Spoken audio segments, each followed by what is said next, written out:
오늘 귀한 성가대, 또 오늘 성찬식 대림절 세 번째 주일을 맞이해서 우리 교회는 성찬식을 거행하는데 또 성찬식에 맞는 메시지를 담는 귀한 찬양 들려줘서 너무 감사를 드립니다. 오늘은 주 안에서 항상 기뻐하라, 이 제목 가지고 함께 은혜를 나누고자 합니다. 이런 생각을 말씀을 준비하면서 해보았습니다. 때때로 우리가 도저히 감당할 수 없는 하나님의 말씀이 있는 게 아닌가, 그 말씀이 현실과는 너무나도 동떨어져 있는 말씀이 아닌가, 그런 생각을 할 때가 있습니다. 특별히 오늘 말씀, 주 안에서 항상 기뻐하라, 항상 기뻐하라, 그저 좋은 말씀으로 우리가 생각이 됩니다. 그런데 그 말씀을 내 삶에 적용해 볼 때에 가지게 되는 어떤 당혹감이 있습니다. 가만히 돌이켜 우리가 내 자신을 생각해 보면 내 자신이 그 말씀대로 살지 못했던 자신을 발견하죠.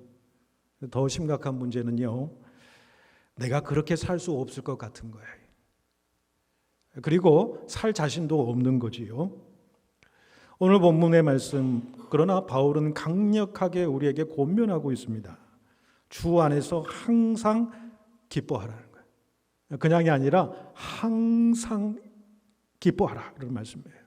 이 말씀은 명령형으로 쓰여져 있습니다.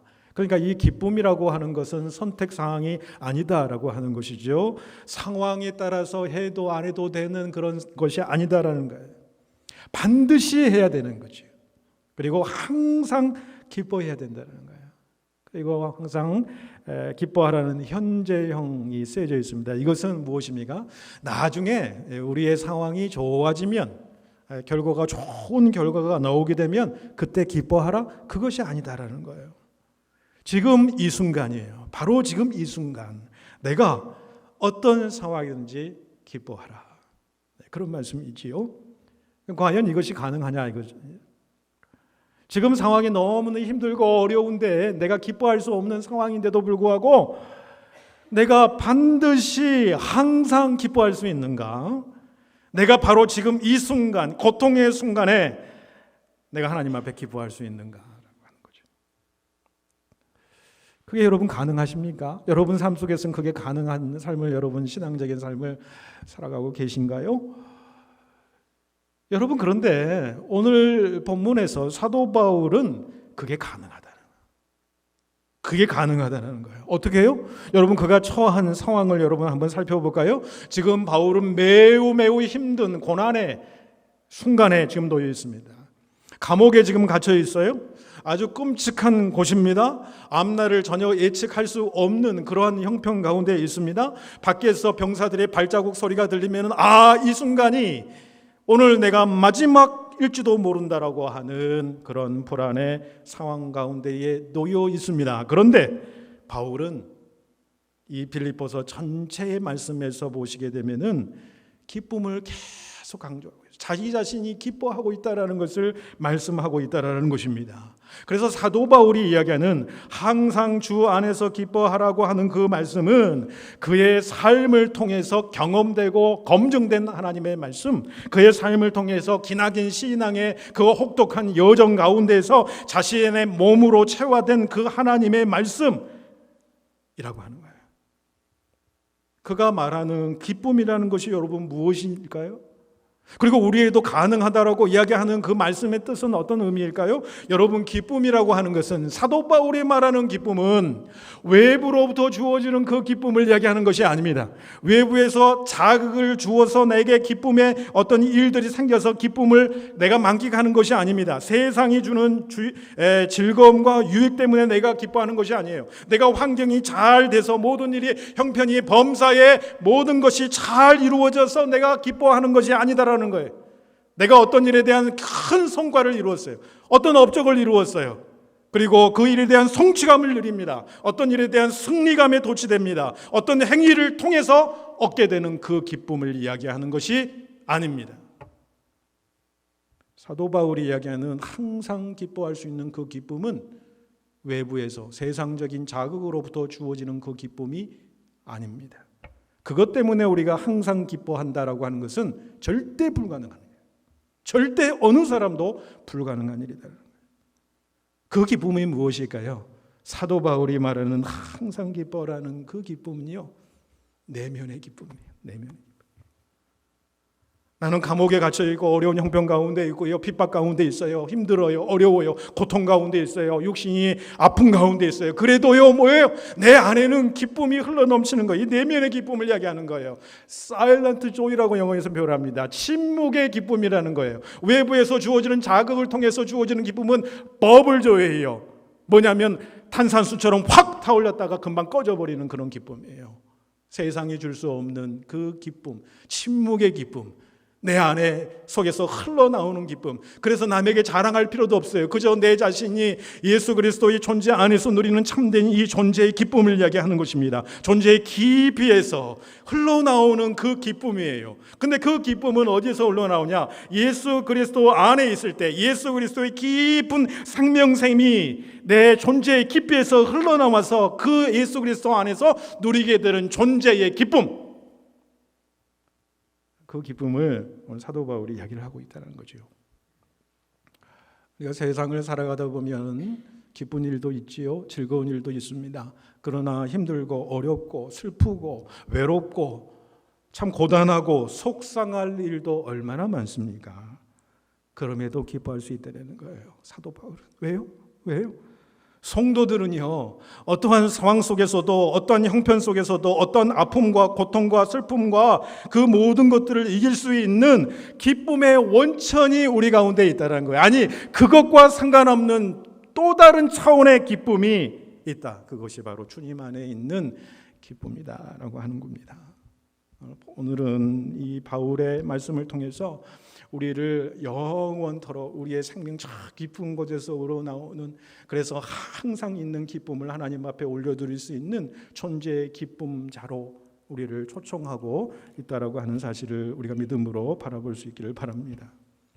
우리가 먼저 항상 기뻐할 수 있는 삶을 살아갈 수 있는 것은, 오늘 본문 가운데서 먼저 이야기하는 것은 무엇입니까?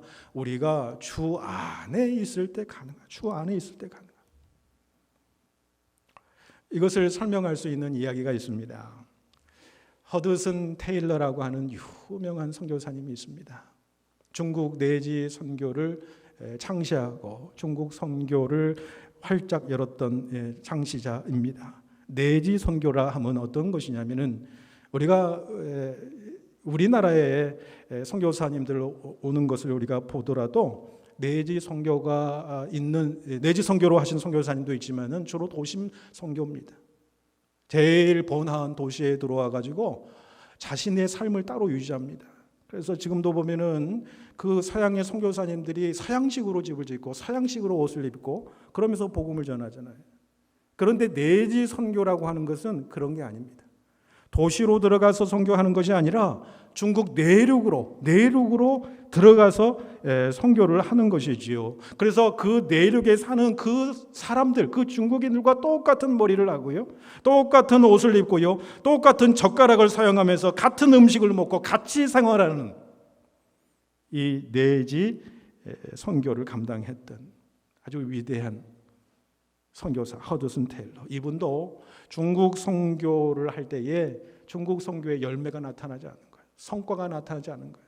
그래서 좌절하고 낙담합니다. 그러면서 영혼까지 영적인 어두움의 어떤 경험을 하기도 하는데, 더 심각한 것은 몸에 병까지 생기게 됩니다. 그래서요, 완전히 육체적으로 영적으로 낙담해서 두문불출하고 있는 그런 상황 속에 있었습니다. 이 사실을 알게 되는 존 맥칼시라고 하는 이 동료 선교사님이 그에게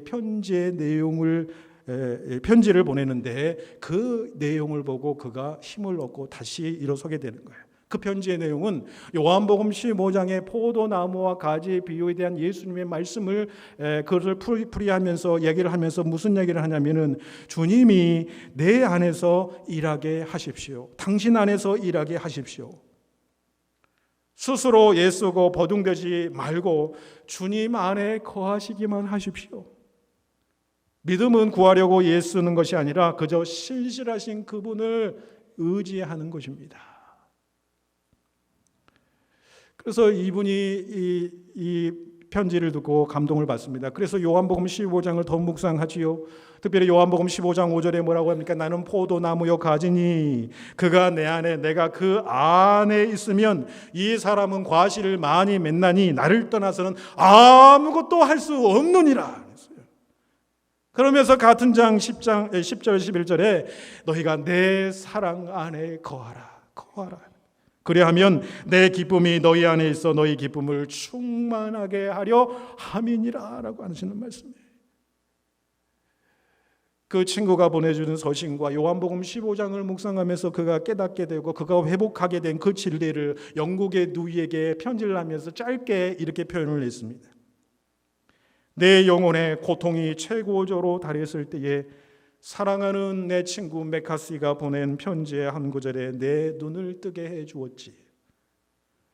성령께서 예수님과 우리는 하나라는 진리를 계시하셔서 포도나무와 가지의 비유를 생각하게 될 때에 나는 예수님이 결코 나를 떠나시지 않을 뿐만 아니라 내가 그분의 몸, 육신, 뼈의 일부라는 사실을 알게 되어서 진리를 보는 기쁨이요. 이런 글을 동생에게 보냅니다. 포도나무에 가지가 붙어 있으면 살아있는 거예요. 떨어져 있으면 죽어버리는 거죠. 붙어 있으면 살아있어서 생명을 갖게 되는 것이고 때에 따라서 철에 따라서 거기에 가지를 더 내고 잎을 내고 열매를 맺는 것처럼 내가 주님한테만 붙어만 있으면 내가 아무리 힘들고 어렵고 모든 사람이 나를 다 떠난 것 같아도 나 혼자 내동이 친 것처럼 여겨져도 그때 그 주님께서 나와 함께 하시는구나. 나를 절대로 떠나시지 않으시는, 나를 절대로 버리지 아니하시고 나를 영원토록 언제나 나와 함께 하신다라고 하는 그 사실을 그가 깨닫게 된 거예요. 여러분 이것을 내 영혼이 내가 느끼고 내가 경험하게 될 때에 내 영혼에 오는 만족이 있어요. 기쁨이 있어요. 평강이 있어요. 그 기쁨은요 누가 앗아갈 수가 없는 거예요. 여러분의 마음이 때로 불안하시고 요즘 기쁨이 여러분 없으신지요? 여러분 다시 주님의 품 안을 그리워하시기를 바랍니다. 품 안으로 돌아오시기를 바랍니다. 그 가운데 진정한 기쁨이 우리 가운데에 샘솟도 솟아날 줄 믿습니다. 조금 이따가 찬송가 442장에 보시면은 뭐라고 고백해요? 후렴구에 보면 주가 나와 동행을 하면서 나를 친구 삼으셨네. 우리 서로 받은 그 기쁨은 알 사람이 없도다 그랬어요. 그 기쁨을 누가 알아줄 필요도 없는 거예요. 내가 예수님과 동행하면서 예수님 임재 안에서 살아가는 그 기쁨, 서로 주고받은 사랑의 그 기쁨을 누가 알아줄 필요가 있어요? 없어요. 그 기쁨은요 세상에 앗아갈 수 없는 그 기쁨이다라는 거예요. 그 기쁨을 회복하게 되면 내 삶의 어떠한 상황 속에서도 항상 기뻐할 수 있는 기쁨이 우리 가운데 있게 되더라 라고 하는 것이죠. 그러면 본문에서 구체적으로 항상 우리 기뻐하는 삶을 살아가려면 어떻게 해야 되느냐? 우리의 기도로 모든 염려를 극복해야 된다라고 하는 말씀을 합니다. 여러분 염려라고 하는 헬라어는 메림네오라고 하는 단어가 쓰입니다. 이 메림네오라고 하는 단어의 뜻은 걱정하다, 근심하다는 일차적인 뜻이 있는데 더 이제 의미를 따져보면은 찢어낸다, 찢는다, 물어뜯는다 그런 의미가 있어요. 그렇게 메림나오, 이 염려라고 하는 원어의 뜻은 뭐냐면 짐승이 이빨로 목을 꽉 물어서 질식해 죽을 때까지 꽉 무는 것처럼 질식시킨다 그런 말씀이에요. 그러니까 세상의 염려, 삶의 염려라고 하는 것은 우리의 삶을, 우리의 목을 꽉 메이는 거예요. 그래서 우리를 질식하게 만드는 것이 바로 염려다라고 하는 거예요. 또 염려라고 하는 뜻에는 뭐가 있냐면 마음이 나누어지다라고 하는 뜻이 있어요. 그러니까 마음을 갈래갈래 찢어놓는 거예요. 우리의 영혼과 우리의 지성과 우리의 이성이 한 곳을 향해 나가야 되는데 우리의 감정 따로, 우리의 이성 따로, 우리의 영혼 따로 갈팡질팡하는 거예요. 그래서 마음이 사사오에 분열되는 거예요. 마음이 찢어지는 것이에요. 또 염려는 무엇입니까? 염려는 여러분 우리의 질병을 유발한다는 거예요. 질병을 유발해요. 더 심각한 것은 무엇이냐? 염려는요, 우리의 영혼의 기능을 마비시킨다라고 한다는 사실이에요. 그러면 우리가 어떻게 해야 염려가 사라지고 기쁨으로 살아갈 수 있느냐? 본문 6절에 답이 나와 있습니다. 본문 6절 우리 함께 읽겠습니다. 본문 6절 시작. 아무것도 염려하지 말고 오직 모든 일에 기도와 간구로 너희 구할 것을 감사함으로 하나님께 아뢰라. 아무것도, everything이라는 거예요. 아무것도, 그 어떤 것이라도, 모든 일에는 영어로 보면은 in all circumstances, 모든 상황 속에서도 어떤 것이라도 하나님 앞에 아뢰라는 거예요. In any case, 어떤 경우라든지 모든 것을 하나님 앞에 다 아뢰라는 거예요. 염려한 일이 생기자 그러면은 어떠한 염려거리라도 어떠한 상황일지라도 그 상황을 기도 제목으로 삼으라라고 하는 거예요. 모든 염려를 하나님 앞에 맡기는 훈련이 우리에게 필요합니다. 이 신앙적인 훈련이 굉장히 필요해요. 여러분, 이 훈련이 잘 된 인물이 있는데 마틴 루터라고 하는 종교개혁자입니다. 자기의 목숨을 걸고 생명을 걸고 하나님 앞에서 고람되어 목숨을 내놓고 이 종교개혁을 실제로 자기의 생명이 위협을 받는 데가 너무 많았습니다. 하루 종일 개혁의 일을 감당하면서 세상에서 싸우다가 너무너무 지친 하루예요. 그러면 저녁 때 창가로 가서 하나님 앞에 기도합니다. 하나님, 이 세상이 저의 것입니까? 하나님의 것입니까? 하나님이 이 교회가 제 것입니까? 아니면 하나님의 것입니까? 당신의 세상이요, 당신의 교회라고 한다고 한다면 그것을 친히 돌보십시오. 저는 잠을 자러 가겠습니다. 그리고 자러 갔다는 거예요. 자기의 염려, 근심, 걱정거리를 맡기는 거예요. 맡기는 훈련이 우리 가운데 너무나도 필요하다는 사실을 꼭 기억해야 될 필요가 있습니다. 아무튼 모든 것을 하나님 앞에 내려놓고 기도하면 어떤 일이 일어나냐? 다음 7절을 여러분 보시기 바랍니다. 7절 우리 한번 같이 한 목소리로 봉독합니다. 그리하면 모든 지각에 뛰어난 하나님의 평강이 그리스도 예수 안에서 너희 마음과 생각을 지키시리라. 아멘. 여러분, 내가 모든 일에 어떠한 상황 속에서도 내가 감사로 하나님 앞에 기도하고 아뢰면 하나님께서 어떻게 응답하신다고요? 내가 원하는 그 기도의 내용대로, 내가 원하는 그 때와 시기에, 내가 원하는 방법대로 하나님께서 나에게 응답하신다. 그렇게 말씀하셨나요? 그렇게 말씀 안 하셨습니다.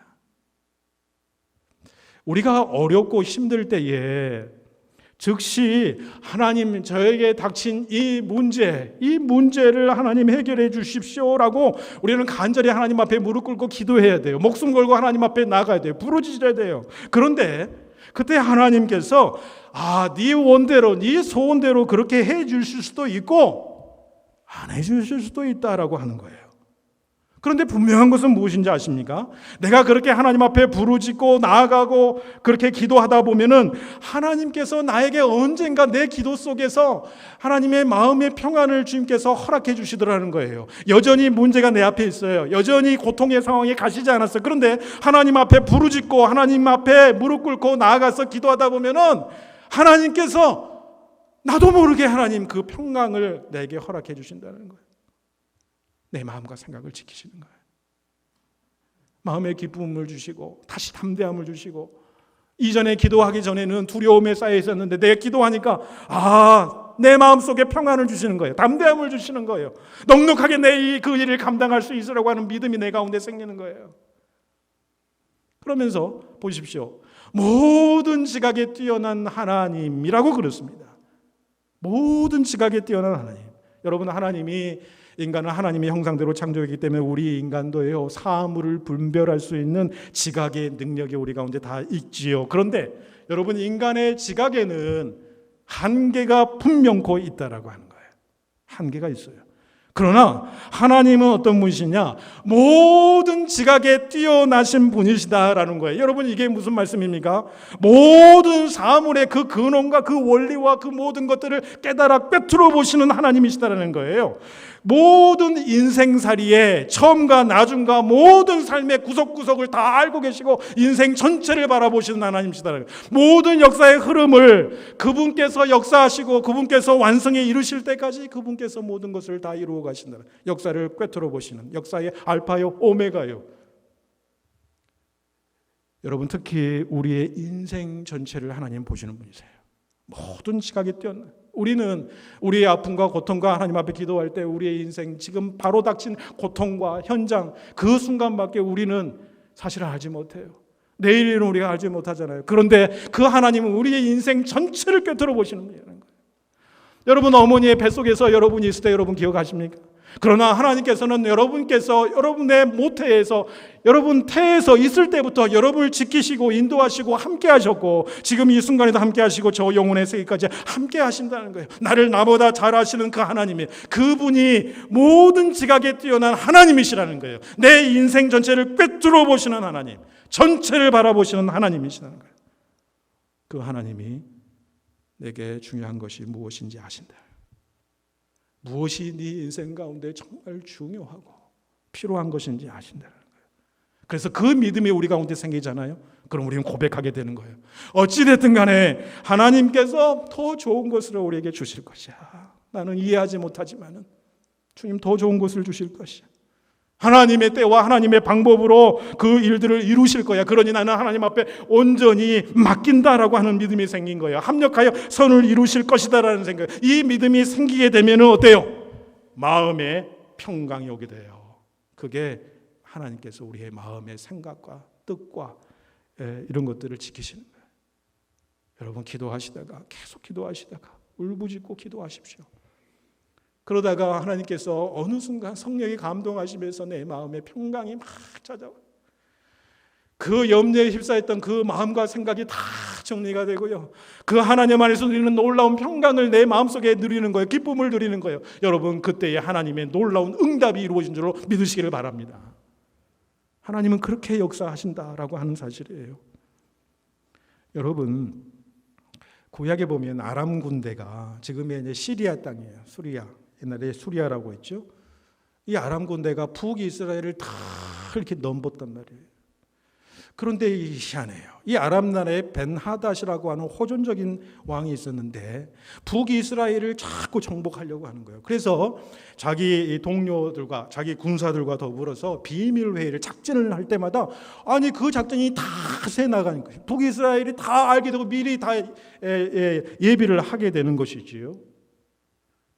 어떤 전쟁을 치르더라도 모든 어떤 전략이 다 드러나게 되는 거예요. 아, 이것이 무엇인가? 우리 안에 이 적진에 어떤 그 스파이가 있을 것이다.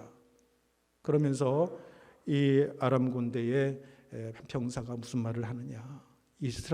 북이스라엘에 엘리사라고 하는 선지자가 있는데 이분은 미래를 바라볼 수 있는 능력이고 왕의 침상에서 무슨 말을 하는지도 다 아는 분이시다.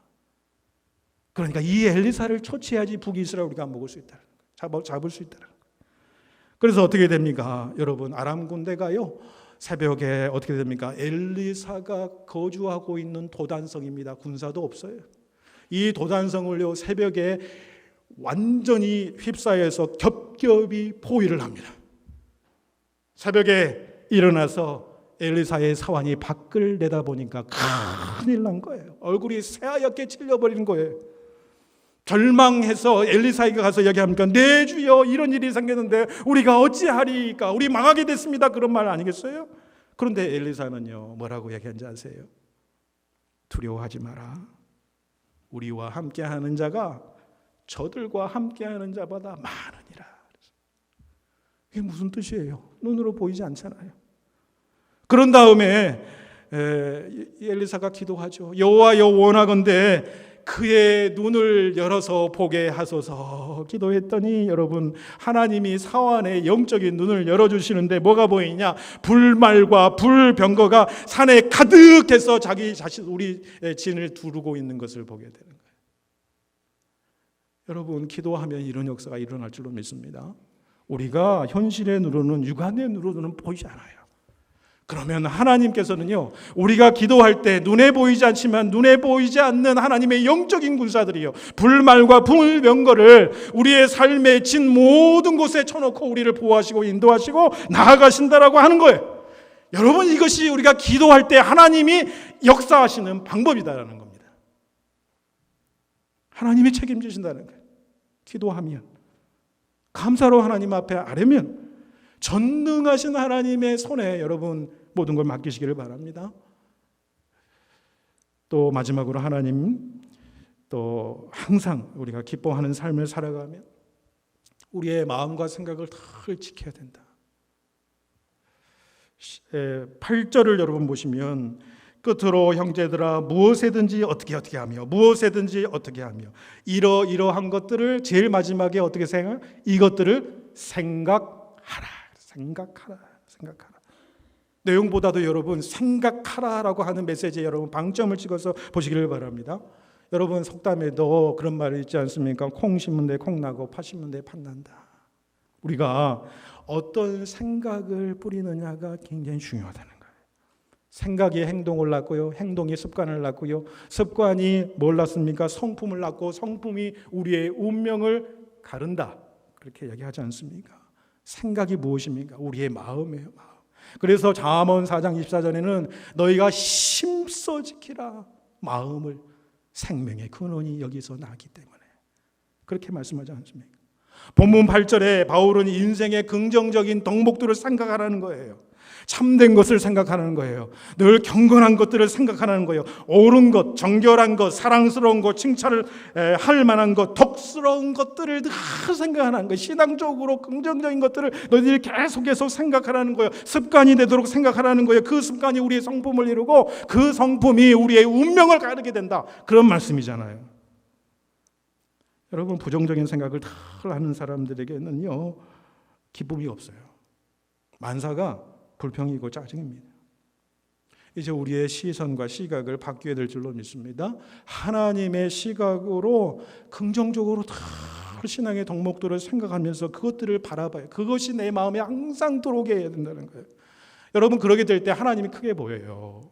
여러분, 하나님이 크게 보이잖아요. 그러면 문제는 더더욱 작아져요. 그런데 하나님이 문제 가운데 보이지 않죠? 그 문제가 더더욱 크게 보여요. 그게 더 문제인 거예요. 우리의 마음의 정원을 우리 잘 갖고 해야 될 줄로 믿습니다. 하나님은요, 지난번 빌립보에서 말씀처럼 우리의 마음 속에, 우리의 생각 속에 어떤 소원을 주신다고 그랬어요. 소망을 주시고 비전을 주시고 그 일도 행하게 하신다. 그 하나님이 우리 마음에 다가오시는 방법이에요. 그런데 여러분, 마귀도 사탄도 우리 마음을 두드려요. 악의 생각을 뿌려놓고 갈 때가 있어요. 사탄이 우리를 공격할 때 우리의 생각을 공격해, 마음을 공격한단 말이에요. 우리의 생각 속에 우울함을 집어넣어요. 거짓을 집어넣어요. 미움을 집어넣어요. 시기와 질투를 집어넣어요. 열등의식을 집어넣어요. 우월의식을 집어넣어요. 그러다가 그 의식들이 내 안을 사로잡혀 나가게 되면 사탄의 도구가 되어버리는 거예요. 사울왕 보십시오. 사울왕은 악한 영에 사로잡힐 때가 있었잖아요. 그때마다 다윗이 수금을 타줘요. 그러면 악한 영이 싹 사라졌어요. 그런데 어떻게 돼요? 나중에는 그의 마음이 완전히 질투심에 사로잡혀 버리게 되잖아요. 결국 여러분 어떻게 돼요? 사단에게 자기 마음이 완전히 정복당하게 되잖아요. 결국은 비참한 인생의 비극적인 인생으로 그의 인생이 끝나지 않습니까? 여러분, 정원사가 가지를 잘 쳐줘야 되잖아요. 때에 맞춰서 가지를 잘 쳐야지 그 다음에 더 풍성한 잎과 열매들이, 때에 따라서 거름도 줘야 되고 비료도 줘야 되고 잡초들도 다 뽑아줘야 돼. 여러분, 마찬가지로 우리도 마음의 정원사가 되어야 됩니다. 하나님의 말씀의 그 거룩한 거울 앞에서 우리 자신의 마음의 밭을 잘 갖고 오야 된다는 거예요. 혹시 잡초가, 세상의 잡초가, 사단의 잡초가 자라고 있지 않는가요? 나를 죽이고 남을 죽이는 독초가 내 마음속에 자리 잡고 있지 않는가요? 그것들을 제거해 나가는 거예요. 갈라디아서 6장 7절 8절에 사람이 무엇으로 심든지 그대로 거두리라 그러지 않습니까? 육체를 위해서 심는 자는 썩어질 것을 거두고 성령을 위해 심는 자는 영생을 거두게 된다. 하나님 말씀의 진리입니다. 여러분, 오늘 말씀 앞에 우리가 결단할 수 있기를 바랍니다. 우리 모든 성도들이 주님 안에서 누리는 존재의 참된 기쁨을 모든 성도들이 다 누리실 수 있기를 바랍니다. 모든 염려거리들을 다 기도로 바꾸십시오. 그리고 하나님 앞에 온전히 맡기세요. 하나님이 역사하십니다. 우리 마음이 늘 의롭고 진리되며 거룩한 생각을 늘 가꾸고 나아가시기를 바랍니다.